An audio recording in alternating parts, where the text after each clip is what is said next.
রব্বুল আলামিন সূরা বাকারার প্রথমে এমন একটি তথ্য দিলেন, এমন একটি ইনফরমেশন দিলেন, যালিকাল কিতাবু লা রাইবা ফীহি হুদাল লিল মুত্তাকিন। আল্লাহ রব্বুল আলামিন বললেন এটা এমন একটি কিতাব যে কিতাবের ভিতরে কোনো সন্দেহ নাই, সন্দেহের অবকাশ পর্যন্ত নাই।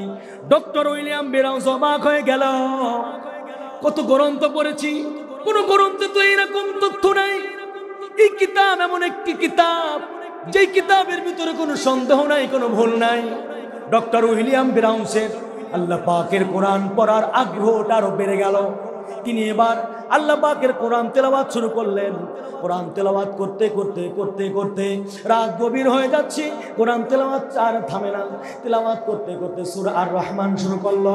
সূরা আর রহমান যখন শুরু করলো, আর রহমানের ভিতরে একটা আয়াত আছে, মারাজাল বাহরাইনি ইয়ালতাকিয়ানি বাইনাহুমা বারযাখুন লা ইয়াবগিয়ান ফাবিআই আলাই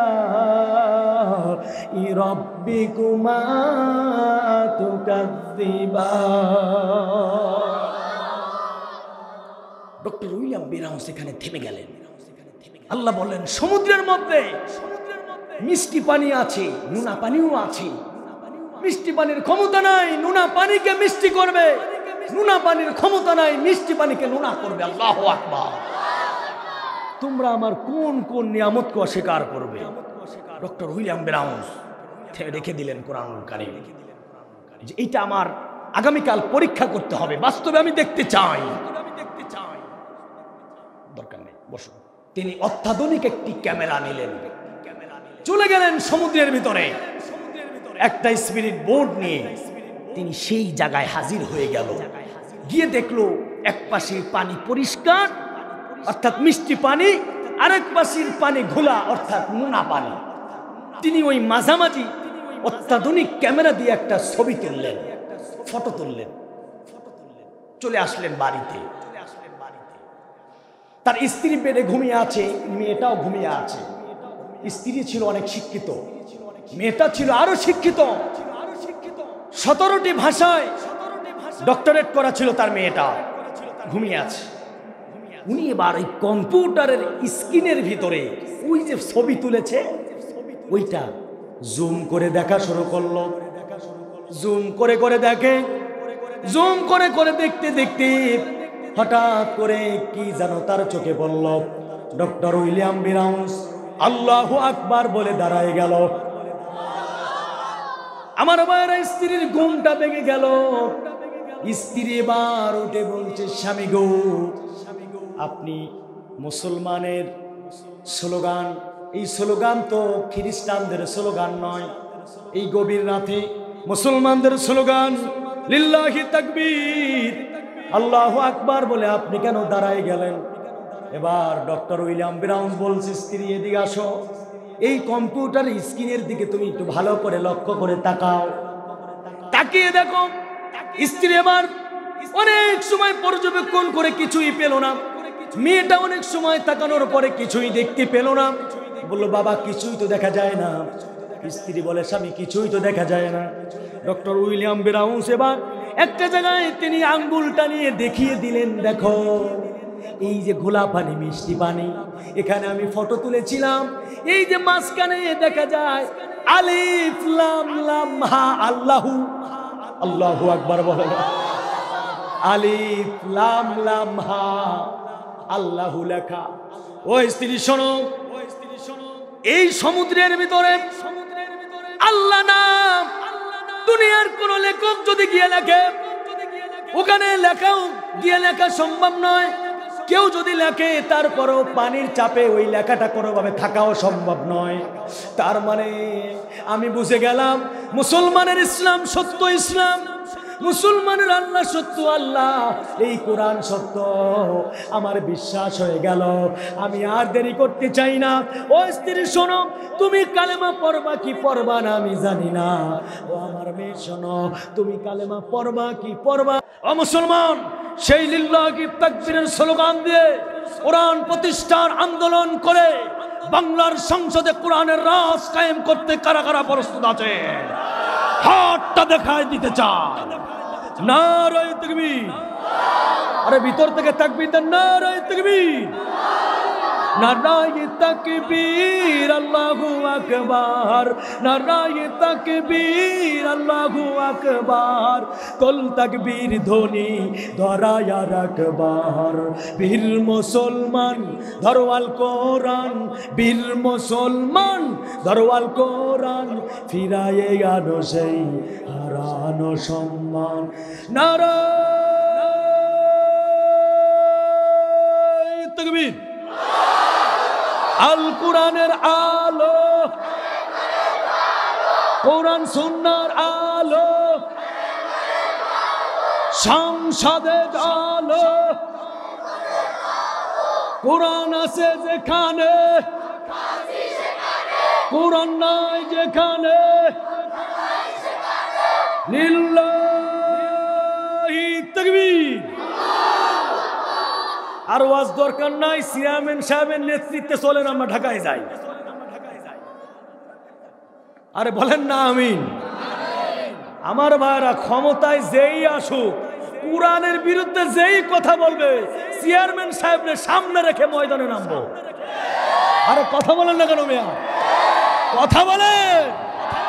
এটা করো বাবার দেশ না, কারো স্বামীর আইন এই বাংলাদেশে চলবে না।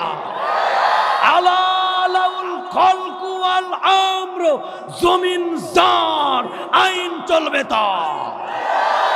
এ জমিনের মালিক কে? আর জোরে বলুন কে? কারোর বাবার আইন এই বাংলাদেশে চলবে? আমেরিকার আইন এই বাংলাদেশে চলবে? ভারতের আইন এই বাংলাদেশে চলবে? কারোর স্বামীর আইন এই বাংলাদেশে চলবে? চলবে আল্লাহর কোরআনের আইন। তাই তোমার দলের বিরুদ্ধে যায় আমাদের করার কিছু নাই, তাই আমার বাবার বিরুদ্ধে যায় আমাদের করার কিছু নাই। কোরআনের আইন বাস্তবায়ন করার জন্য যদি জীবন দিতে হয়, জীবন দিতে রাজি আছে। কোরআনের আইন বাস্তবায়ন করার জন্য যদি রক্ত দিতে হয়, রক্ত দিতে রাজি আছে। কোরআনের আইন বাস্তবায়ন করার জন্য যদি স্ত্রীকে বিধবা করতে হয়, স্ত্রীকে বিধবা করতে রাজি। কোরআনের আইনকে বাস্তবায়ন করতে যদি সন্তানকে এতিম বানাতে হয়, সন্তানকে এতিম বানাতে রাজি। কোরআন থেকে এক পা পিছপা হব না কারা কারা? আল্লাহ কবুল করুন, সকলে বলে আমিন। তাহলে মুসলমানের দ্বিতীয় নাম্বার কোয়ালিটি হলো ওয়াইদা তুলিয়াত আলাইহিম আয়াতুহু যাদাতুহুম ঈমানা। মুমিনের সামনে যখন কোরআন তেলাওয়াত করা হবে, মুমিনের ঈমানটা বেড়ে যাবে। যার ঈমান বাড়বে মনে করবেন সে কোরআনের পক্ষে, আর যার ঈমান বাড়বে না বুঝে যাবেন এটা হলো আবু জাহেলের বংশধর। কথা কয় না? আজকে অনেকে বলে কি যে হুজুর কই, আমরা তো কাফের চোখে দেখি না। কাফের চোখে দেখেন না, যে ন্যায় বিচার করে না সেই তো কাফের। স্পষ্ট আল্লাহর কোরআনের কথা, যে ন্যায় বিচার করবে না সে কি কাফের? এই বাংলাদেশে কি ন্যায় বিচার হয়েছে? চুরির বিচার হয়েছে, চুরির বিচার, জেনার বিচার, দুর্নীতির বিচার হয়েছে। আমরা ভুলে যাই নাই। আমার বাগেরহাট জমিনে চেয়ারম্যান সাহেব, আপনি পত্রিকা অবশ্যই পড়েছেন, বাগেরহাটের জমিনে 3 বছরের তানিয়াকে আমার ভাইরা তাকে ধর্ষণ করতে গিয়েছে এই বাংলার সোনার ছেলেরা। কথা কয় না? তার লজ্জাস্থান ছোট হওয়ার কারণে বেলেট দিয়ে কেটে ধর্ষণ করে তার লাশকে গাছে ঝুলায় রেখেছিল। এই সোনার ছেলেদের বিচার হয় না। আরে কথা বলেন ভাই। আমার সম্মানিত ভাইরা, এমন এক দেশে আমরা বসবাস করতাম, যেই দেশে নির্দিষ্ট একটি দল, নাম বলবো না আমি, আপনারা বুঝুন, নির্দিষ্ট একটি দলের এক নেতাকে ভোট না দেওয়ার কারণে 4 ছেলেমেয়ের মাকে পর্যন্ত ধর্ষণ করা হয়েছে। কথা বলেন ঠিক কিনা মুসলমান? 88 ওই যে লক্ষ্মীপুরে, আমি তো দেখতেছি যে হ্যাঁ নলেজে চেয়ারম্যান সাহেব তিনি জ্ঞানী মানুষ, অবশ্যই তার নলেজ এটা থাকবে। 88 বছরের সালেহাকে পর্যন্ত ধর্ষণ করা হয়েছে তাদের বিচার এই বাংলাদেশে হয় নাই কোরআনের আইন না থাকার কারণে। কথা বলেন ঠিক কিনা? মুসলমান, কোরআনের আইন যদি থাকে কোনো চোর আর চুরি করার সাহস পাবে? পাবে? কোরআন অনুযায়ী যদি বিচার করা হয়, কোনো ডাকাত যারা দেশের কোটি কোটি টাকা লুটে পুটে খেয়েছে তাদের বিচার এই বাংলাদেশে হবেই হবে। আরে কথা কয় না? কি দোষ ছিল আমির হামজার? এই কথা বলেন, কি দোষ ছিল মামুনুল হকের? কি দোষ ছিল রাফিকুল ইসলামের? কি দোষ ছিল বিশ্ববরণ্য মুফাসসির কলিজার টুকরা আল্লামা সাঈদী হুজুরের? আমার ভাইরা 13টি বছর তাকে জেলে আটকায় রাখা হয়েছে। আমার ভাইরা ষড়যন্ত্র করে স্বৈরাচার হাসিনার কথা শুনে কোরআনের পাখি আল্লামা সাঈদীকে হত্যা করেছে। কারোর বিচার এই বাংলাদেশে হোক বা না হোক, কোরআনের পাখি আল্লামা সাঈদীকে যারা হত্যা করেছে তাদের বিচার উন্মুক্ত ময়দানে হতেই হবে। কথা বলো ঠিক কিনা? আমার সম্মানিত ভাইরা, আজকে বলে কাফের খুঁজে পায় না। যারা কোরআনের আইন মানে না তারাই হলো কাফের। যারা কোরআন থেকে ন্যায় বিচার করবে না তারাই হলো কাফের। ওর মাথায় যদি টুপি থাকে ও টুপিওয়ালা কাফের, ওর মুখে যদি দাড়ি থাকে দাড়িওয়ালা কাফের, ওর শরীরে যদি পাঞ্জাবি পরে থাকে পাঞ্জাবি পরাওয়ালা কাফের। কি আমার বাজান চলে যায় কেউ? আর শুনে কি কষ্ট হচ্ছে নাকি? আব্বা বসেন, আব্বা মুরব্বী। না না, আমি ওই ডায়লগ দেবো না বাজান, আমি পছন্দ করি না বাজান। আহারে, আমি কিন্তু কারোর এগুলি দরকার আছে না ভাইজান? অনেকের আমার মন কান্দে, ফোন দিয়ে আবার কই ম্যাডাম আপনি চলে গেছে, খুব কষ্ট হয়, আমরা খুব কষ্টে আছি। আরে মিয়া, যে তোমাদেরকে থুয়ে পলায় চলে গেছে তার জন্য কিসের মায়া?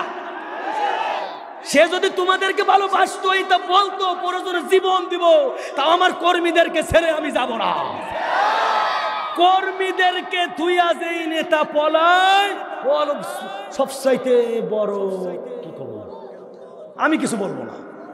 আল্লাহ হিদায়াত নসিব করুক সকলে বলে আমি।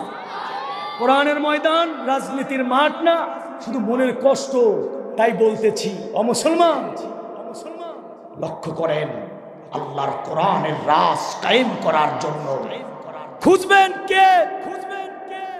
অত্যাচার এই যে আমার পাশেই বসা আছে, আমি বলতে চাই স্বৈরাচার যখন ক্ষমতায় ছিল তখনও কিন্তু তিনি আপনাদের সাথেই ছিল।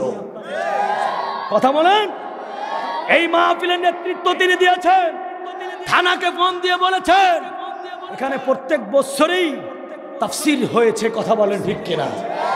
যেই মানুষটা আপনাদের পিছনে ছিল এখনো আছে, ভবিষ্যতে থাকবে। কথা বলেন ঠিক কিনা? আমি বলতে চাই কোরআনের রাজ বাংলাদেশে দরকার আছে না নাই? হযরত উমর ফারুক রাদিয়াল্লাহু তাআলা আনহু তিনি ছিলেন অর্ধ পৃথিবীর শাসক। কোরআন অনুযায়ী তিনি রাষ্ট্র পরিচালনা করেছেন। ও শাসক যারা, নেতা যারা, উমর হবে তোমাদের। কথা বলেন ঠিক কিনা? আমার ভাইরা, অল্প একটু ছোট একটা দৃষ্টান্ত আপনাদের কাছে দিয়ে আমি 3য় নাম্বার পয়েন্টে চলে যাব। হযরতে উমর ফারুক রাদিয়াল্লাহু তাআলা আনহু কোরআন অনুযায়ী রাষ্ট্র পরিচালনা করার কারণে কিভাবে তিনি রাষ্ট্র পরিচালনা করতেন। তিনি যখন অর্ধ পৃথিবীর বাদশা, রাতের গভীরে তাহাজ্জুদ নামাজ শেষ করে তিনি মদিনার নিম্ন এলাকায় বের হয়ে গেলেন। কিছু দূর যাওয়ার পরে বর্ডার এলাকায় তিনি পৌঁছায় গেলেন। গিয়ে দেখলেন দূর থেকে টিম টিম করে একটা আলো জ্বলতেছে, বাতি জ্বলতেছে। আস্তে আস্তে করে তিনি ওই আলোর দিকে অগ্রসর হলো। গিয়ে দেখলো অবাক কাণ্ড, আশ্চর্য ঘটনা। একজন মা,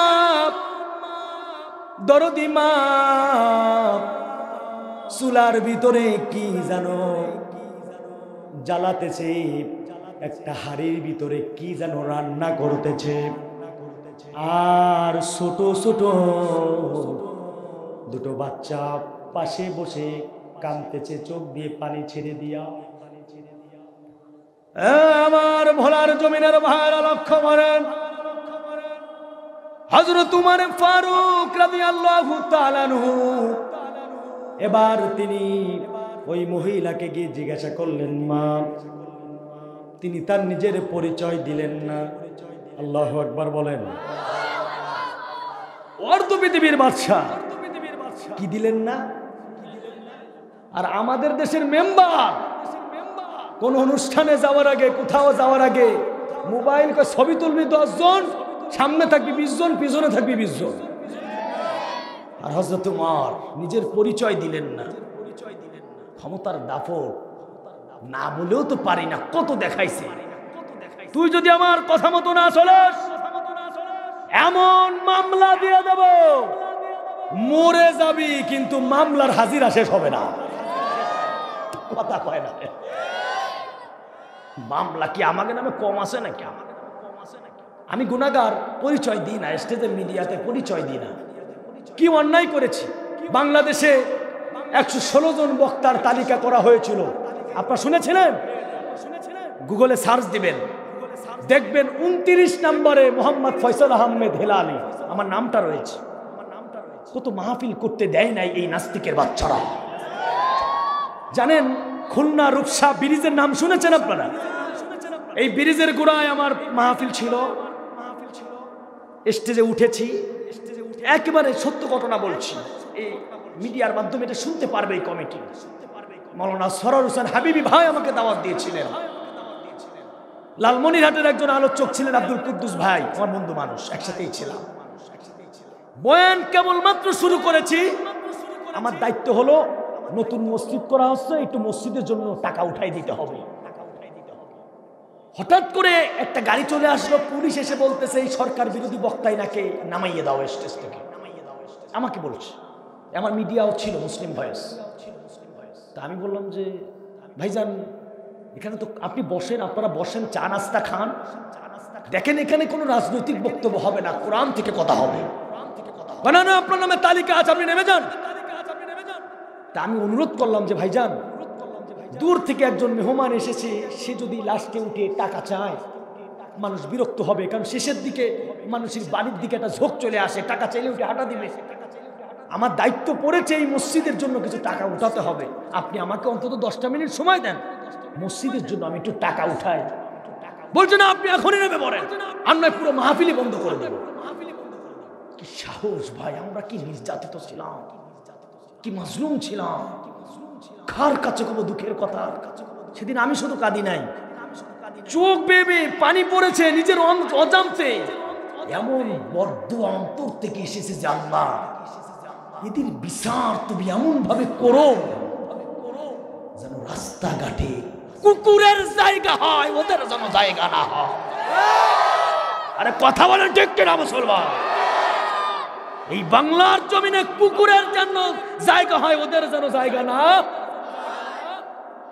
আমার খুলনার মানুষের প্রতি সব কাটান পলানো, খুলনার কাউন্সিলর নাম ধরে বলতে পারি, আর একবার টিপু।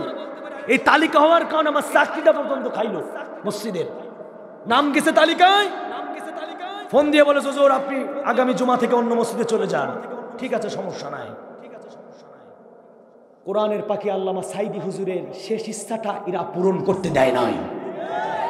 কি পূরণ ছিল বলেন তো? কি আশা ছিল?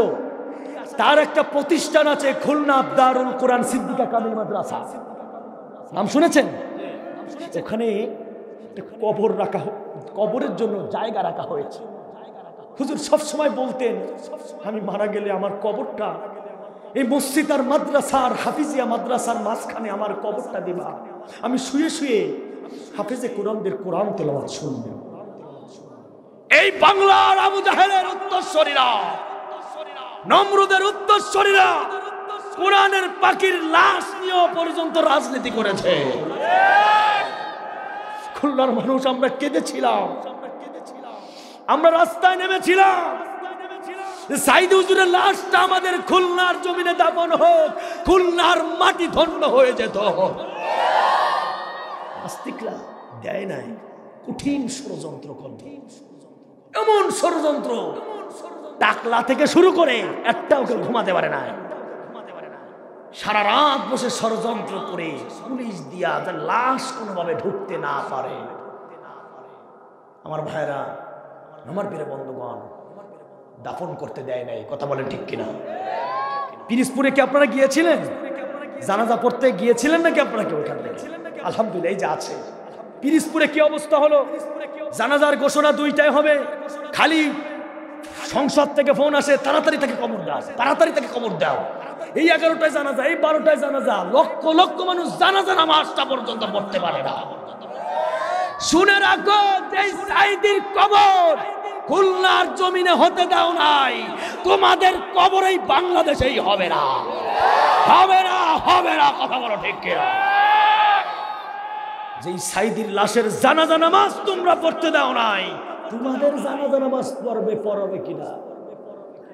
হরে কৃষ্ণ পড়াবে, মোদি দাদা পড়াবে, তোমার তালই সাহেব পড়াবে, আর কইলাম না কিছু। আল্লাহ আমাদেরকে সব ওয়াসওয়াসা থেকে, শয়তানি থেকে, খারাপ মানুষ থেকে আল্লাহ হেফাজত করুন। সকলে বলে আমিন। আরো জোরে বলুন আমিন। ওয়াজ কি মনে আছে আপনাদের? হযরতে ওমর, 2টা বাচ্চা কাঁদছে, ওয়াজ মনে আছে? হাড়ির ভিতরে কি যেন রান্না হচ্ছে।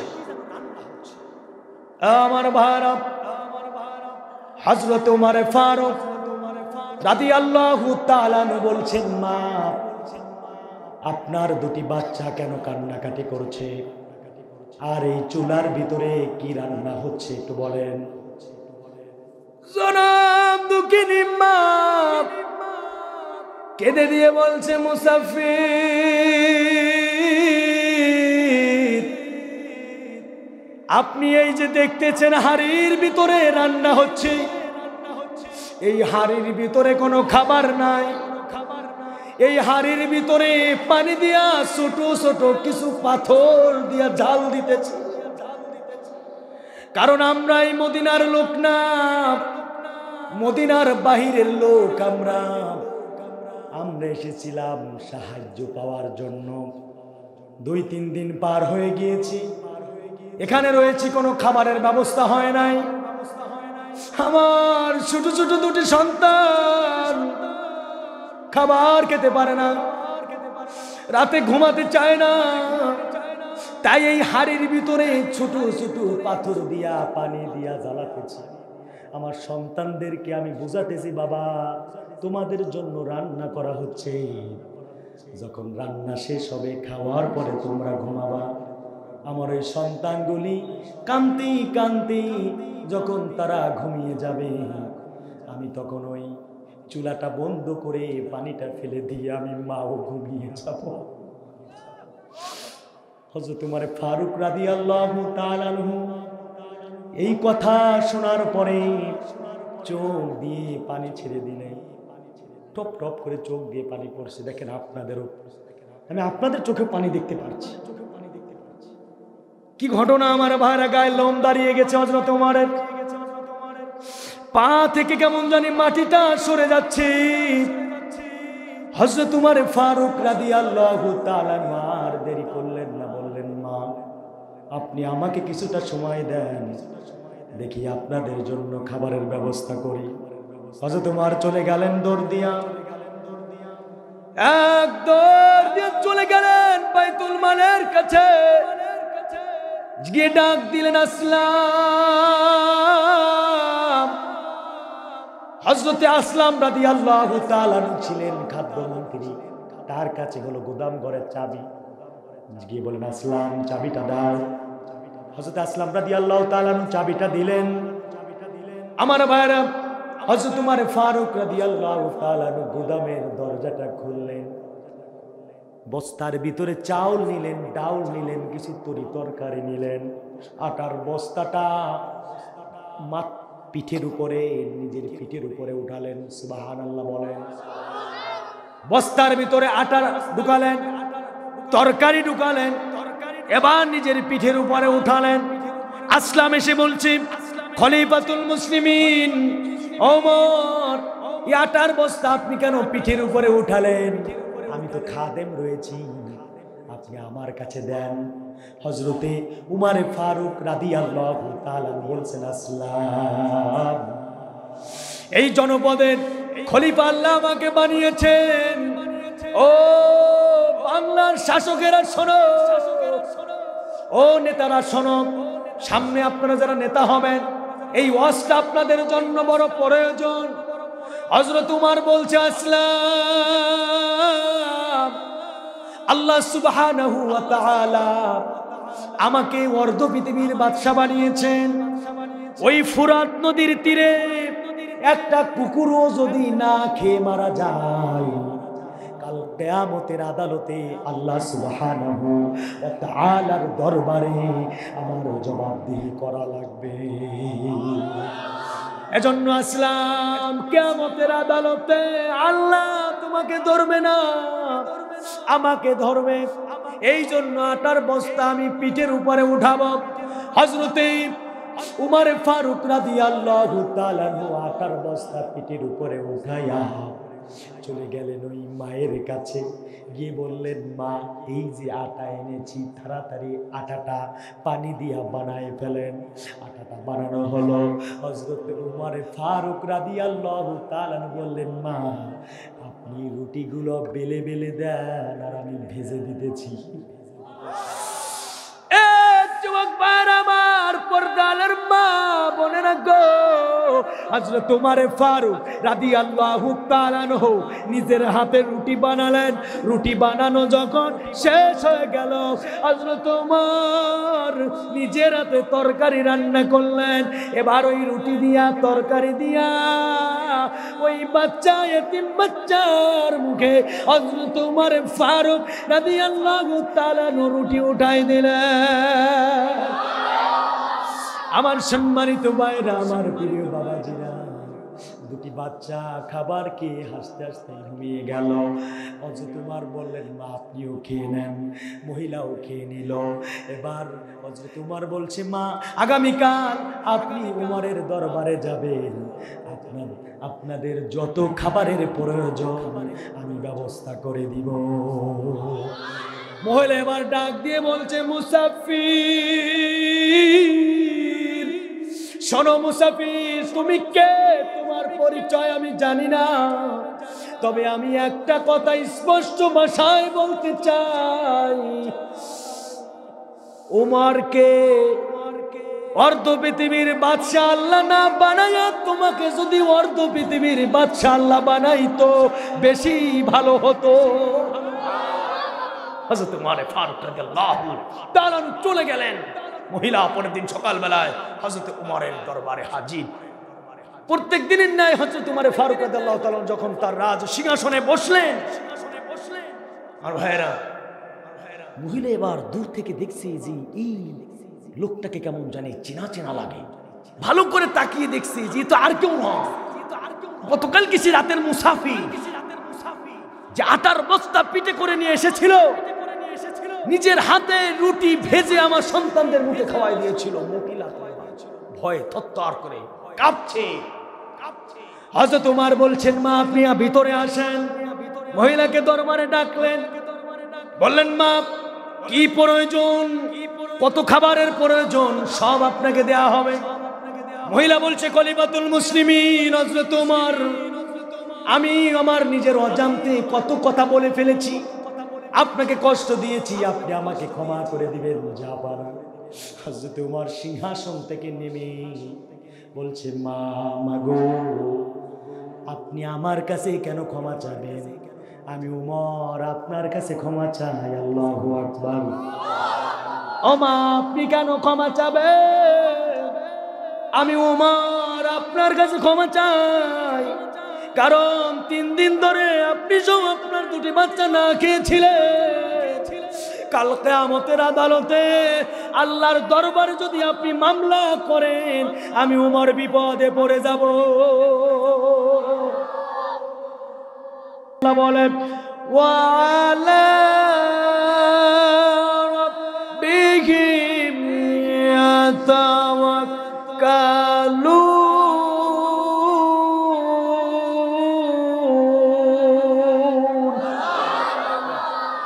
মুসলমানের তৃতীয় নাম্বার কোয়ালিটি হলো মুসলমান সব সময় ভরসা করবে কার উপরে? খুব গুরুত্বপূর্ণ ওয়াজ। মুসলমান সব সময় ভরসা করবে কার উপরে? আমরা কি আল্লাহর উপরে ভরসা করি? আমরা করি, কিন্তু এই সমাজের কিছু মানুষ আছে করে না।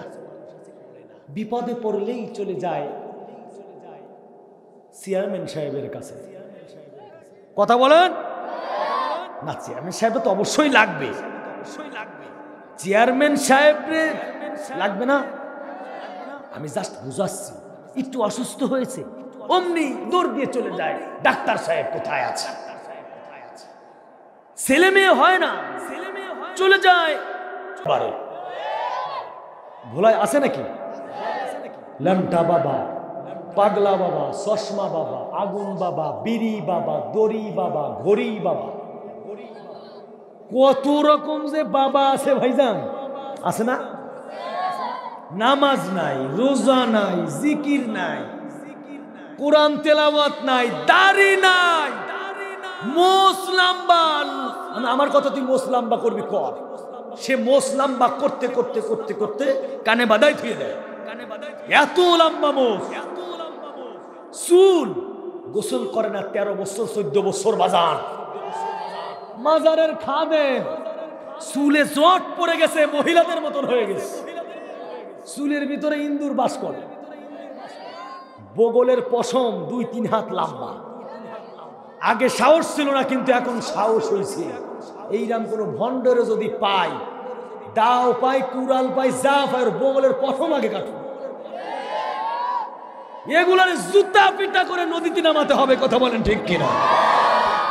আবার সন্ধ্যা হলে মহিলা পুরুষ এক জায়গায় বসে পাহানের তাহলে আগুন জহলে, আছে না? আছে না?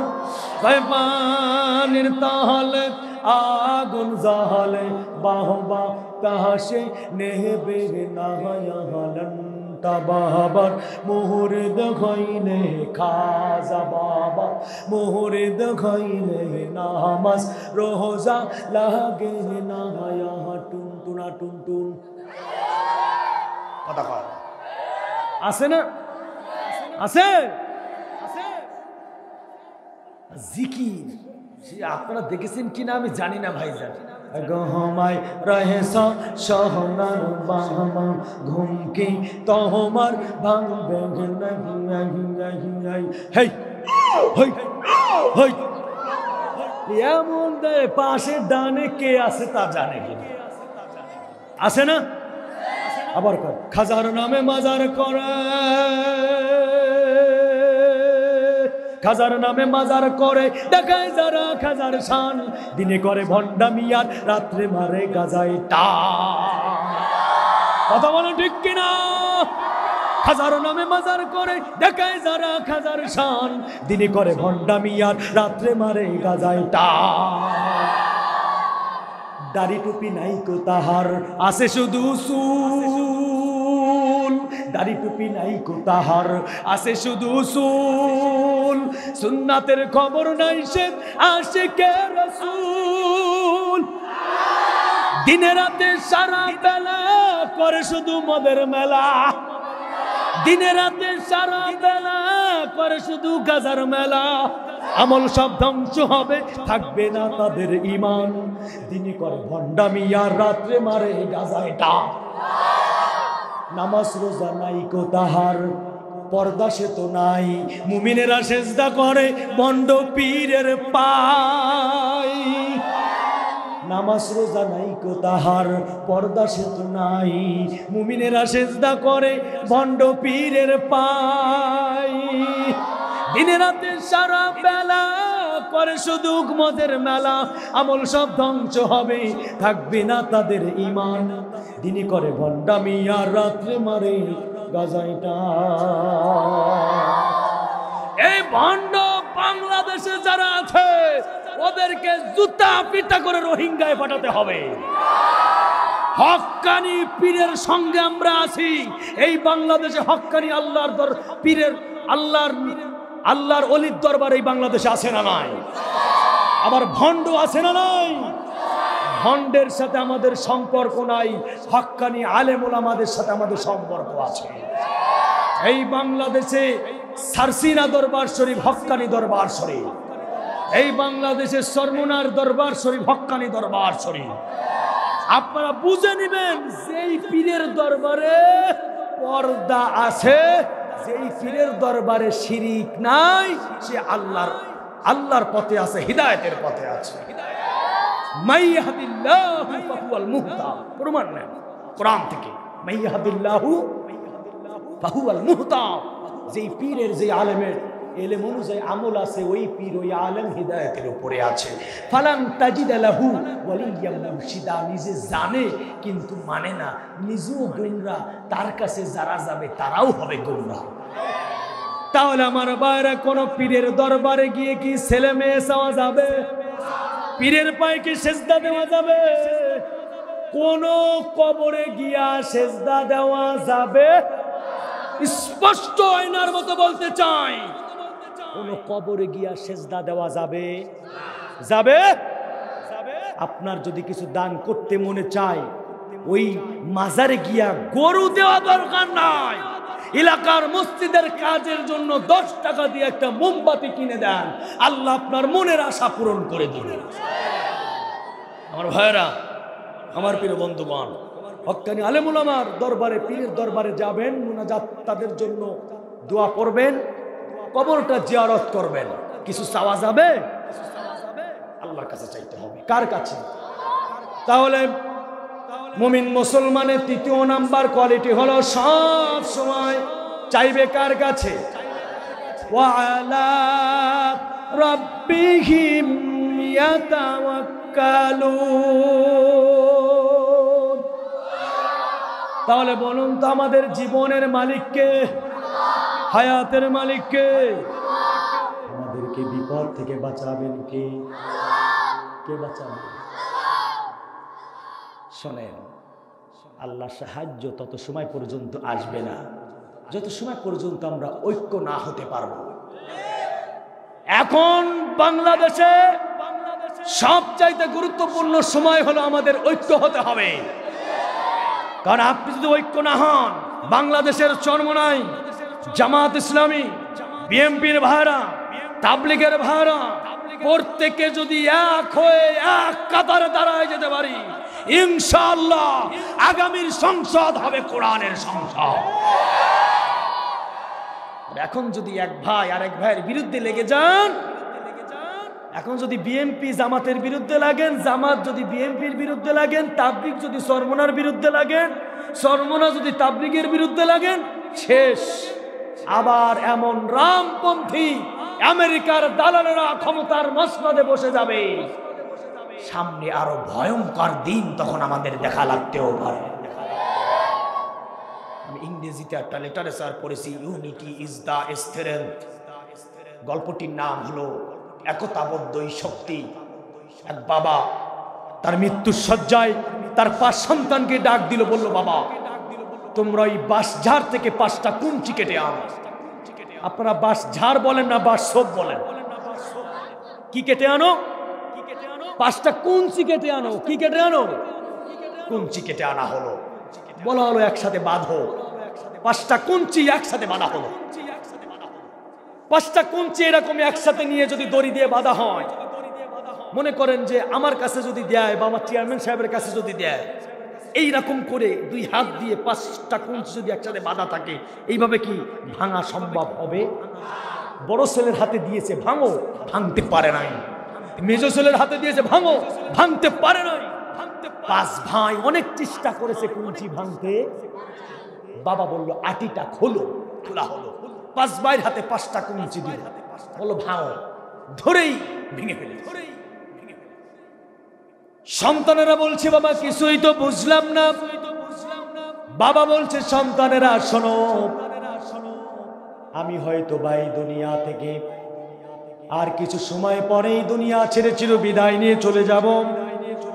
এই পাঁচটা কুঞ্চি একসাথে বাধার কারণে যেমন তোমরা ভাঙতে পারলা না, আমি ইন্তেকালের পরে তোমরা পাঁচ ভাই যদি এক মতে, এক পথে, এক কাতারে তোমরা যদি ঐক্য হয়ে থাকতে পারো, পাঁচটা কঞ্চি যেমন একসাথে বাধার কারণে পাঁচটা কঞ্চি বাধা গেল, ভাঙা গেল না, তেমনি ভাবে তোমরা পাঁচ ভাই যদি একসাথে থাকো, এই এলাকার মানুষ তোমাদের সঙ্গে কথা বলবে হিসাব করে যে এক ভাইকে যদি মারি, এক ভাইকে যদি বাড়ি ছাড়া করি, বাকি চার ভাই লাঠি নিয়ে দাঁড়াবে। তাহলে ভেদাভেদ সব ভুলে যেতে হবে। সরমুনা তাবলিগ ভাই ভাই, জামাত বিএনপি ভাই ভাই। আরে কথা বলে না ও বাংলার মুসলমানেরা, টুপিওয়ালারা, কালেমা পড়া মুসলমানেরা, সবাই এক কাতারে দাঁড়ায়া যদি আমরা আগামী সংসদ নির্বাচন করতে পারি, কোরআনের কর্মীদেরকে যদি সামনে দিতে পারি, আমার সম্মানিত ভাইরা, বাংলাদেশে যদি কোরআনের রাজ কায়েম হয়ে যায়, এই বাংলাদেশে দুর্নীতি আর থাকবে না, এই বাংলাদেশে আর চোর থাকতে পারবে না, কোন নাস্তিক মুরতাদ এই বাংলার জমিনে আমার নবীর চরিত্র নিয়ে কথা বলার সাহস পাবে না। যেটা পেয়েছিল এই ভোলায় বুরহানুদ্দিন মোরে বিপ্লব চন্দ্র শুভ নামক মুশরিক আমার নবীকে লুচ্চা নবী বলেছিল। আমরা পত্রিকায় পড়েছি, আমরা বিভিন্ন টেলিভিশনে নিউজে দেখেছি, এই ভোলায় তখন আওয়ামী লীগের ভাইরা, বিএনপির ভাইরা, সরমুনার ভাইরা, তাবলিগের ভাইরা, হেফাজতের ভাইরা সবাই রাস্তায় নেমে গিয়েছিল নবীর ইজ্জত রক্ষা। কিছু পুলিশ গুলি করেছিল, ৫-৬ জন সৈনিক নবীর আশিক তারা মারা গিয়েছিল। আমাদের এটা বুঝতে বাকি নাই যে পুলিশ ভোলায় বুরহানুদ্দিন মোরে আমার রাসূলের আশিকদেরকে গুলি করে হত্যা করেছিল। ওরা বাংলাদেশের পুলিশ না, ওরা হলো হাসিনার আনা ভারতের পুলিশ। আরে কথা বলেন ঠিক কিনা মুসলমান?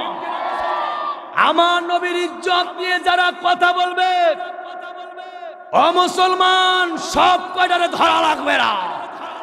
এই বিপ্লব চন্দ্র শুভ নামক এই মুশরিক সব, আসাদপুর সহ এইরকম 40-50টা নাস্তিকরে যদি ঢাকার সুপ্রিম কোর্টের সামনে অথবা শাপলা চত্বরের সামনে খোলা ময়দানে, উন্মুক্ত ময়দানে যদি ফাঁসির মঞ্চে ঝুলায়া লাশের উপরে আগুন ধরায় দিতে হবে। ওর লাশকে টুকরা টুকরা করে লাশের উপরে পায়খানা বানাতে যদি আমরা পারি, আর কোন নাস্তিক আল্লাহর এই জমিনে বাংলাদেশে আমার নবীর চরিত্র নিয়ে কথা বলার সাহস পাবে না, পাবে না, পাবে না। কথা বলো ঠিক কিনা? কারণ আমার এটুকু বিশ্বাস আছে, নবীজির সাহাবী সিদ্দিক আকবর আবু বকর সিদ্দিক রাদিয়াল্লাহু তাআলা আনহু এই পৃথিবীতে এখন বেঁচে নাই। ন্যায় বিচারের মুক্ত প্রতীক বিশ্ব নবীর বিশ্বস্ত সাহাবী উমর বিন খাত্তাব বেঁচে নাই, খালিদ বিন ওয়ালিদ রাদিয়াল্লাহু তাআলা আনহু বেঁচে নাই, খাব্বাব বেঁচে নাই, কুবাইব বেঁচে নাই। আল্লাহর কসম, তাদের উত্তরসূরিরা আজ পর্যন্ত এই বাংলার জমিন থেকে বিদায় নেয় না। যদি আমার নবীর চরিত্রের উপরে আঘাত করার চেষ্টা করা হয়, এ দেহে যত সময় প্রাণ থাকবে, দেহে যত সময় রক্ত থাকবে, প্রয়োজনে সমস্ত রক্ত উৎসর্গ করে দিব নবীর ইজ্জতে, কোরআনের ইজ্জতে, আলেম উলামার ইজ্জতে, মসজিদ মাদ্রাসার কোন ইমামের ইজ্জতে ফুলের টুকাও রাখতে দিব না। কারা কারা হাত উঁচু করে আল্লাহকে দেখা। আরে ভিতর থেকে তাকবীর না দিলে তো ওয়াজ হবে না।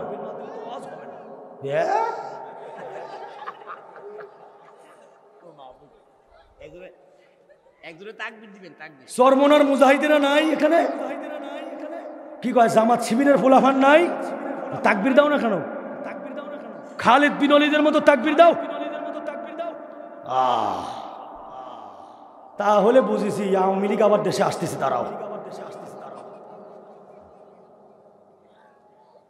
রাগ করছেন আপনারা? আল্লাহ কবুল করুন, সকলে বলে আমিন। আল্লাহ কবুল করুন, সকলে বলে আমিন। কোথায় আব্বা? হ্যাঁ, আলহামদুলিল্লাহ আলহামদুলিল্লাহ, আমার দাদা ছুটি নিয়ে যাচ্ছে দেখছেন। আল্লাহ নিয়ে খায়াত দারাজ করুন, সকলে বলে আমিন। আমার মায়েরা লক্ষ্য করেন, ঐক্য হতে হবে। বদরের জমিনে 313 জন মুসলমান ছিল, কাফেরের সংখ্যা ছিল 1000। 313 জন মুসলমানের ভিতরে কে আলিয়া, কে কওমি, কে তাবলিগ, কে সরমনাই, কে সুন্নি, কে আহলে হাদিস, এই ভেদাভেদ ছিল না। 313 জনের ভিতরে একটাই কথা ছিল, আমাদের রব হলো আল্লাহ। অস্ত্র ছিল না, তরবারি ছিল না, খেজুর গাছের টোকা নিয়ে যুদ্ধের ময়দানে লিল্লাহি তাকবীরের আওয়াজ দিয়া নেমে গেছে। আমার আল্লাহ ফেরেশতা দিয়া সাহায্য করে বদরের জমিনে মুসলমানদেরকে বিজয় দান করেছে। আমার ভাইরা, আমার প্রিয় বাবাজিরা, তাহলে বিপদে পড়লে সাহায্য চাইবো কার কাছে? হযরত ইব্রাহিম আলাইহিস সালাতু ওয়াস সালামকে যখন নমরুদ আগুনের মধ্যে ফেলবে, দাউ দাউ করে আগুন জ্বলে, যেদিকে তাকায় শুধু আগুন। ফেরেশতা হাজির হলো, এসে বলছে, ও পয়গম্বর ইব্রাহিম, একবার আপনি অর্ডার করেন, এই নমরুদের আগুন দিয়া নমরুদকে জ্বালায় পুরাই ধ্বংস করে দিব। হযরত ইব্রাহিম আলাইহিস সালাতু ওয়াস সালাম বলছেন, ফেরেশতা, তোমার কোনো সাহায্যের প্রয়োজন আমার নাই। যে আল্লাহ আমাকে ইব্রাহিম বানিয়েছেন, যে আল্লাহ আমাকে খলিল উপাধি দিয়েছেন, ওই আল্লাহ আমাকে সাহায্য করবে। ও ফেরেশতা, তোমার কোনো সাহায্যের প্রয়োজন আমার নাই।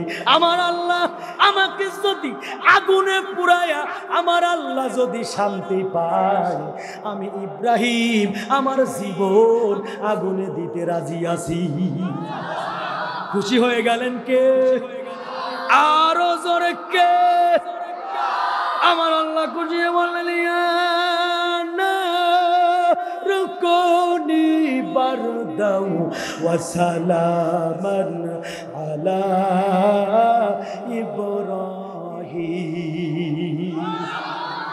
আমার আল্লাহ অর্ডার দিয়ে দিলেন, আগুন খবরদার আমার ইব্রাহিমের জন্য ঠান্ডা হয়ে যাও, আমার ইব্রাহিমের পশম যা পর্যন্ত যেন না পড়ে। আগুন ঠান্ডা হয়ে গেল, নমরুদের মিজাজ গরম হয়ে গেল। নমরুদ বলছে, আগুন। নমরুদ আগুনের সামনে গিয়ে বলছে, আগুন, তোর কি জ্বালানোর ক্ষমতা নাই? তোর কি দহন ক্ষমতা নাই? তুই কেন ইব্রাহিমকে জ্বালাস না? আমার আল্লাহ আগুনের জবান খুলে দিল। আল্লাহু আকবার বলেন। আগুন বলতেছে, নমরুদ, আমার জ্বালানোর ক্ষমতা আছে কিনা, আমার দহন ক্ষমতা আছে কিনা, তুই আয়। আয়, তোর কত ক্ষমতা আছে সব নিয়ে আয়। তোর কত পুলিশ আছে, কত সাংবাদিক আছে, কত সেনাবাহিনী আছে, সব নিয়ে আয়। তুই সব গোটা পৃথিবী জ্বালায় পুরাই ধ্বংস করে দিব। আল্লাহর পয়গম্বর ইব্রাহিমের একটা পশম আমি আগুন পোড়াতে পারবো না। হুকুম দিয়েছেন কে? ইব্রাহিম আলাইহিস সালাতু ওয়াস সালাম সাহায্য চেয়েছেন কার কাছে? সাহায্য করেছেন কে? হযরত ইউনূস আলাইহিস সালাতু ওয়াস সালামকে যখন মাছে খেয়ে ফেলল, পানির অন্ধকার, মাছের পেটের ভিতরের অন্ধকার, ইউনূস আলাইহিস সালাতু ওয়াস সালাম আব্বা বলে ডাকে নাই, আম্মা বলে ডাকে নাই, দাদা দাদিকে ডাকে নাই। ইউনূস আলাইহিস সালাতু ওয়াস সালাম বললেন, সবাই আমার সাথে বলেন, লা ইলাহা ইল্লা আনতা সুবহানাকা ইন্নী কুনতু মিনাজ জালিমিন। সাহায্য চাইলেন কার কাছে? আল্লাহকে বলেন, আল্লাহ তুমি ছাড়া কে আমাকে বাঁচাবে? তুমি ছাড়া কারোর বাঁচানোর ক্ষমতা আমাকে নাই। আল্লাহ রাব্বুল আলামিন খুশি হয়ে গেলেন, কারণ সাহায্য চাইছেন আল্লাহর কাছে। আবার আল্লাহ বলেন, ফাস্তাজাবনা লাহু, আল্লাহু আকবার, ফাস্তাজাবনা লাহু ওয়া নাজ্জাইনাহু মিনাল গাম্মি ওয়া কাযালিকা নুনজিল মুমিনিন।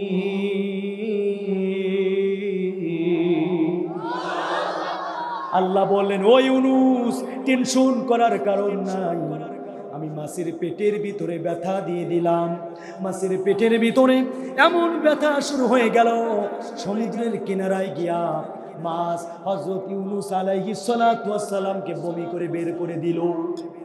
তার মানে আমরা শিক্ষা নিতে পারি, আমার নবী বিপদে পড়েছে, আমার আল্লাহ সাহায্য করেছে। হযরত তোমার বিপদে পড়েছে, সাহায্য আল্লাহ করেছে। হযরত ইব্রাহিম আলাইহিস সালাতু ওয়াস সালাম বিপদে পড়েছে, সাহায্য আমার আল্লাহ করেছে। বাংলার আলেম উলামা বিপদে আমরা পড়েছিলাম, 17টা বছর কত বড় বিপদে পড়েছিলাম। অত্যাচারী শাসকের হাত থেকে আমাদেরকে রক্ষা করেছেন কে? আর জোরে বলুন কে? সাহায্য করেছেন কে? কারণ ধৈর্য আমরা কম ধরি নাই। কম ধৈর্য ধরেছি? সাইদি হুজুরকে তো কম প্রস্তাব দেওয়া হয় নাই। কোন প্রস্তাবে সে রাজি হয়েছে? আমার ভাইরা লক্ষ্য করেন, আপনার এলাকায় কাক আছে? কাক, কাউয়া, কাউয়া, কাক চেনেন? এই কাক ডাকবেন আপনি সকালবেলা ঘুমিয়ে আসেন, কানের কাছে এসে কা কা কা করে ডাকে। কথা কয় না? ডাকে না? হাঁসের বাচ্চা, মুরগির বাচ্চাগুলি পাইলেই ছো মেরে নিয়ে চলে যায়। বুঝলেন? এই কাউয়া, কাক কেউ ধরে কি খাঁচার ভিতরে আটকায় রাখে? এত ক্ষতি করলো আপনার, হাঁসের বাচ্চা, মুরগির বাচ্চা ছো মেরে নিয়ে চলে গেল। সকালবেলা ঘুমানো যায় না এই কাকের কারণে। কেউ কি খাঁচায় আটকায় রাখে? এই কাকের মতো আরেকটা পাখি আছে যার নাম হলো ময়না। ময়না যদি ভোলার মানুষ পায় ছেড়ে দিবে? ধৈরেই খাঁচার ভিতরে আটকাবে।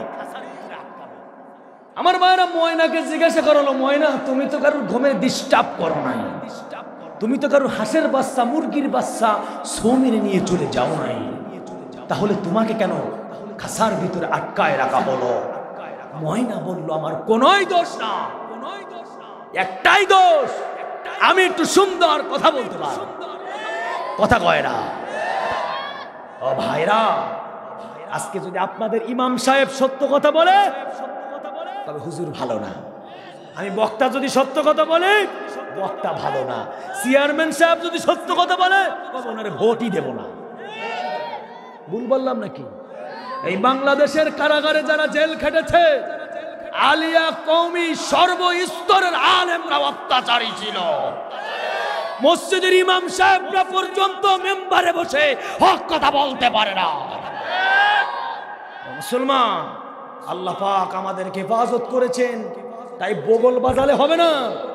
সময়টাকে কাজে লাগিয়ে ইসলামের আন্দোলনের সামনে অগ্রসর হতে হবে। কথা বলে ঠিক কিনা? আল্লাহ কবুল করুন, সকলে বলে আমিন। তাহলে মুসলমানের কোয়ালিটি হলো 5টা। হইছে কয়টা? আর আছে কয়টা? আজকে থাক। কি বলেন? ইয়াল্লাহ, মেলা বেজে গেছে তো। আপনারা তো আমাদের লাশ জানাজা পড়ায় ছাড়বেন আজকে। আমার ভাইরা, মুসলমানের সংক্ষেপে বলে দিব, 3 নাম্বার কোয়ালিটি আমরা আলোচনা করলাম। এবার আসুন মুসলমানের 4 নাম্বার কোয়ালিটি সম্পর্কে। আল্লাহ রাব্বুল আলামিন কোরআনুল কারীমের ভিতরে বলেন, আল্লাযীনা ইউকিমুনাস সালাহ। নামাজ কায়েম করতে হবে। কি করতে হবে? আমার মুসলমান বারা, নামাজ পড়া, নামাজ কায়েম করা কিন্তু এক না। কথা বুঝতে হবে, নামাজ পড়া, নামাজ কায়েম করা কি এক? নামাজ পড়া কাকে বলে? আপনি রাতের অন্ধকারে উঠেছেন, ফজরের আজান শুনে ফজরের নামাজ পড়ার জন্য আপনি রেডি হচ্ছেন, উজু বানালেন, পাঞ্জাবি পরলেন, টুপি পরলেন, পাগড়ি পরলেন। আপনার বিবিটা ঘুমিয়ে আছে, আপনি তাকে ডাকলেন না। আপনার মেয়েটা ঘুমিয়ে আছে, আমার ভাইরা, আপনার মেয়েটাকে আপনি ডাকলেন, হ্যাঁ বাজান, এই কোন যে হুজুর ওয়াজ চলবে, আপনার কোথায় যান? আলহামদুলিল্লাহ, যান, তাড়াতাড়ি আবার চলে আসেন। আমার কলেজের ভাইরা, রাতের বেলা আপনি উঠেছেন, উঠে দেখলেন আপনার বিবি ঘুমিয়ে আছে, আপনি আপনার বিবিকে ডাকলেন না। মেয়েটা ঘুমিয়ে আছে, ছেলেটা ঘুমিয়ে আছে, আপনি ডাকলেন না। বাড়ির বাহিরে বন্ধুর বাড়ি, আপনি তাকে ডাকলেন না, চলে গেলেন একা একা মসজিদে। আমার আব্দুর রাজ্জাক ভাইয়ের পিছনে নামাজ আদায় করলেন, আমার রাকিব ভাইয়ের পিছনে নামাজ আদায় করলেন। নামাজ শেষ করার পরে আপনি বাড়িতে চলে আসলেন, আপনার ফজরের নামাজ আদায় হয়ে গেল, কিন্তু নামাজ কায়েম হলো না। এবার বলতে পারেন হুজুর নামাজ কায়েম করা কাকে বলে? লক্ষ্য করেন আমার আল্লাহ কোরআনে অন্য জায়গায় বলেন, আল্লাযীনা ইম্মাক্কান্নাহুম ফিল আরদি আকামুস সালাত। জমিনের ভিতরে নেতা যারা, তার মধ্যে আমার চেয়ারম্যান সাহেবও আছে। ঠিক চার্জ শেষ হয়ে গেছে নাকি? কথা বলেন ঠিক কিনা? ঠিক আছে না? নেতা ঘরের ভিতরে নেতা হলো বাবা। ঘরের ভিতরে নেতাকে, ঘরের ভিতরে চেয়ারম্যান হবে স্বামী, স্ত্রী হবে মেম্বার। ঠিক আসতে কেন? আর আজকে সমাজে দেখা যায় ঘরের ভিতরে স্ত্রী হলো চেয়ারম্যান, স্বামী হলো মেম্বার। অনেক স্বামী আছে ঘরে রান্না করে আর স্ত্রী চাকরি করে। আমি একটা গান মনে পড়ে যায়, সাধু বাবা সাধু বাবা, সাধু বাবা সাধু বাবা, আমায় একান্তা মিস দেন, আমার ঘরে আমি মেম্বার, আমার বউ চেয়ারম্যান। এই গানের সাথে আল্লাহর কোরআন সূরা নিসার সাথে মিল আছে না নাই? আর রিজালু কাওয়ামুনা আলান নিসা বিমা ফাদ্দালাল্লাহু আয়াত। ঘরের ভিতরে দায়িত্বশীল হলো স্বামী, স্ত্রী ছেলে মেয়ে তারা হলো অধীনস্থ। পাড়ার ভিতরে দায়িত্বশীল হলো মাতুব্বর, এই গ্রামের ভিতরে দায়িত্বশীল হলো মেম্বার, আর ইউনিয়নের ভিতরে দায়িত্বশীল হলো আমার চেয়ারম্যান। কথা কয় না? আমার ভাইরা, থানার ভিতরে দায়িত্বশীল ওসি ডিসি ইউনো, এভাবে বাণিজ্য মন্ত্রী, তথ্যমন্ত্রী, যোগাযোগ মন্ত্রী, প্রধানমন্ত্রী পর্যন্ত দায়িত্বশীল। কিয়ামতের আদালতে অধীনস্থ যারা, আল্লাহর আদালতে তাদের জবাবদিহি করা লাগবে না। যারা দায়িত্বশীল আল্লাহ পাকের দরবারে তাদের জবাবদিহি করা লাগবে। চেয়ারম্যান সাহেবরে আল্লাহ জিজ্ঞাসা করবে, ও চেয়ারম্যান, আপনি ছিলেন এলাকার চেয়ারম্যান, আপনি কি নিজে নামাজ পড়েছেন? আপনার জনতা যারা, ভোটার যারা, আপনার জনগণ যারা, তাদেরকে কি আপনি নামাজের দাওয়াত দিয়েছেন? এই প্রশ্ন কিন্তু আপনারা করবে স্যার। মানে আপনি আমার উল্টো পাল্টা মনে করেন না দাঁড়াও, আমি সবাইকে বোঝাচ্ছি। ঘরের ভিতরে আপনি আজি সাহেব, পাগড়ি ছাড়া আপনি বাজারে যান না, অথচ বউ নামাজ পড়ে না। আছে কিনা? আজি সাহেব কত বড় বড় কথা, মসজিদের সভাপতি, বউ করে টিকটক, মেয়ে করে টিকটক, আছে না? মুসলমান কিয়ামতের আদালতে এই বিবির কারণে, ছেলে মেয়ের কারণে আল্লাহ পাকের দরবারে আপনি ধরা খেয়ে যাবেন, জাহান্নামের আগুনে আপনাকে নিক্ষেপ করা হবে। এজন্য দায়িত্বশীল আমার আল্লাহ বলেছেন, আল্লাযীনা, কোরআন থেকে কথা হবে, কোনো বানোয়ানি, কোনো বানায়া কথা হবে না। আল্লাযীনা ইম্মাক্কান্নাহুম ফিল আরদ, জমিনের মধ্যে দায়িত্বশীল যারা, নেতা যারা, তাদের কাজ হলো আকামুস সালাত ওয়া আতুজ যাকাত ওয়া আমারু বাইনাহুম বিল মারুফ ওয়া নাহাউ আনিল মুনকার। নামাজ কায়েম করবে, যাকাত কায়েম করবে, সৎ কাজের আদেশ দিবে, অসৎ কাজের নিষেধ করবে। ঠিক কিনা? চেয়ারম্যান সাহেব যদি হক পথে চলে, কোরআনের পথে চলে, চেয়ারম্যানের জন্য আমরা জীবন দিতে রাজি। আর চেয়ারম্যান সাহেব যদি হক পথে না চলে,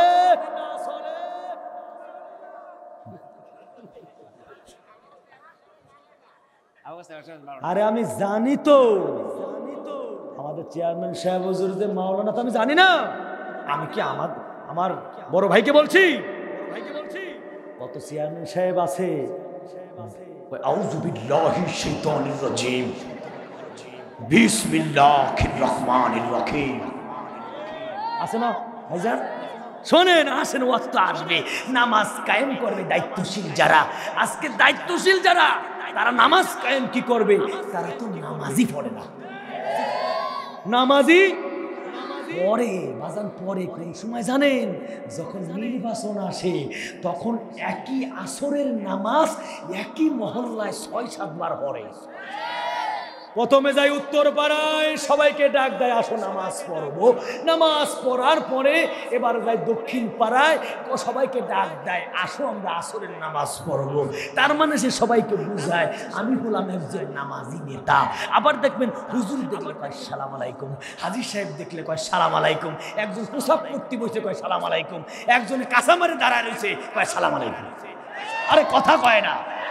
আর চেয়ারম্যান যখন হয়ে যায় তখন একটা ঘরে টিউবওয়েলের জন্য, রাস্তার জন্য।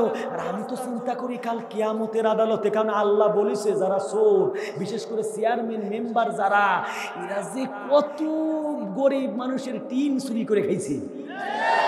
কথা বলেন না কেন মিয়া? আল্লাহ তো বলেছে যারা চুরি করবে, জনগণের সম্পদ আত্মসাৎ করবে, কিয়ামতের আদালতে এইগুলো তার গলায় ঝুলাই দিবে। তা আমার সময় সময় মানে এরকম মনে হয় যে কিয়ামতের আদালতে তো অনেক নেতার গলার ভিতরে পায়খানার শাড়ি ঝুলানো থাকবে। পায়খানার শাড়ি চেনেন? আরে যে গ্রাম বাংলায় গোল গোল যে শাড়ি, এইগুলো কত গরিবের জন্য বাজেট হয়েছে, লাস্ট পর্যন্ত দেয়ই না। তা এইগুলো তার গলায় ঝুলাই দেওয়া হবে না, সাবধান হয়ে যেতে হবে। খালি সালাম আলাইকুম, ইমাম সাহেব প্রিয় কয় সালাম আলাইকুম। নতুন সামনে নির্বাচনে দাঁড়াবে, ইমাম সাহেব বলে ভাইজান কি হয়েছে, আপনি আমাকে ঘন ঘন সালাম আলাইকুম দেন কেন? হুজুর আপনি দোয়া করেন, সামনে নির্বাচন আসতেছে তো আমি নির্বাচনে দাঁড়াবো, আপনি শুধু আমাকে সাপোর্ট করেন। পোলাও আপনি আমাকে শুধু সাপোর্ট করবেন, পোলাও খাবেন আর মুরগির রান খাবেন। নেতাও ভালো করে জানে ইমাম সাহেব যেদিকে, মহল্লার 95% মুসল্লি সেদিকে, 5% লোক ভালোবাসে কিন্তু একটু ঘাউড়াটাই ফিরে সব জায়গায় আসে। ঠিক কিনা বাজান?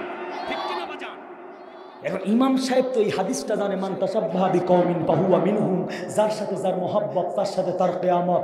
ইমাম সাহেব এবার একটা ইন্টারভিউ নিতেছে নেতা, যে ভাইজান আমি যে আপনার সাপোর্ট করবো ভালো কথা, আপনি কি নামাজ পড়েন? কয় হ্যাঁ হুজুর নামাজ তো পড়ি। এবার বলুন তো নামাজ কয় ওয়াক্ত?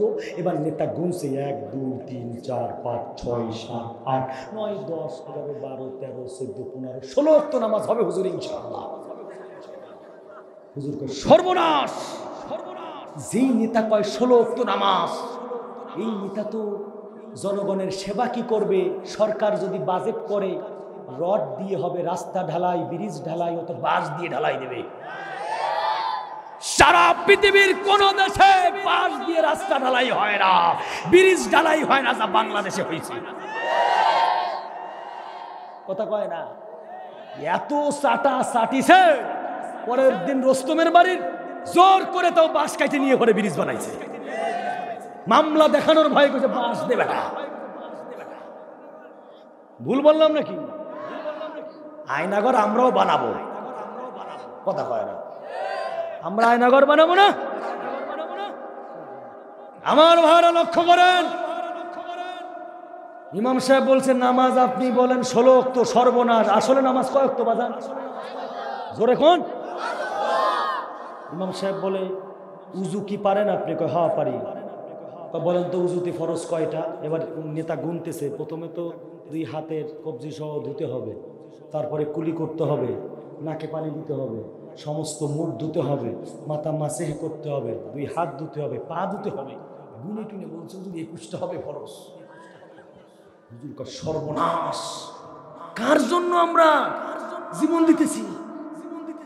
ভালো কথা বলেন তো, গোসলে কয় ফরজ? শোনেন না, নেতা কি কয়? গোসলে কয় ফরজ? নেতা কয় 3 ফরজ। খুব খুশি হয়েছে, আলহামদুলিল্লাহ। ভাইজান গোসলে 3 ফরজ, আপনি বললেন নামাজ 16 ওয়াক্ত, উজুতে ফরজ 21টা, আর গোসলে ফরজ 3টা। এটা বললেন কিভাবে? বলেন তো কি কি? এখন নেতা বলতেছে 1 নম্বর লুঙ্গি, 2 নম্বর গামছা, 3 নম্বর সাবান। সারা জীবন বাথরুমে গিয়েছে, লুঙ্গি গামছা পাইছে, মনে করেছে এটাই হলো আমার ফরজ, এটাই হলো ফরজ, তাই মনে করেছে। বলেছে বলুন তো গোসলের নিয়াতটা কি? নাওয়াইতু আন গোসলা, সাবান দিয়ে গোসলা। এই সব নেতারা আজকে আলহামদুলিল্লাহ এখন কমে গিয়েছে। কথা বলেন ঠিক কিনা মুসলমান? আগে এইসব নেতাদেরকে মাহফিলে দাওয়াত না দিলে থানায় ফোন দিয়ে বলে দিত জামাতের বক্তা স্টেজে আসছে, জঙ্গি আসছে, অমুক আসছে, তমুক আসছে, মাহফিল বন্ধ করে দিত। আল্লাহ পাক সবাইকে হেদায়েত নসিব করুন, সকলে বলে আমিন। এমন নেতাকে ভোট দিবেন যেই নেতার ভিতরে কোরআন আছে, এমন নেতাকে ভোট দিবেন যেই নেতার ভিতরে নামাজ আছে, এমন নেতাকে ভোট দিবেন যেই নেতার ভিতরে ইসলাম আছে। সে কোনোদিন মদের লাইসেন্স দিবে না, সে কোনোদিন গরিবের উপরে অত্যাচার করবে না, সে কোনোদিন এলাকার মসজিদ মাদ্রাসা কালবট মানুষের গরিব দুঃখী মানুষের টাকা পয়সা আত্মসাৎ করবে না। মুসলমান, তাহলে মুসলমানের 4 নাম্বার কাজ হলো নামাজ কায়েম করতে হবে। নেতা যারা, তাদের নামাজ কায়েম করতে হবে। কথা বলেন ঠিক কিনা? নামাজ পড়বেন তো সবাই? আলহামদুলিল্লাহ।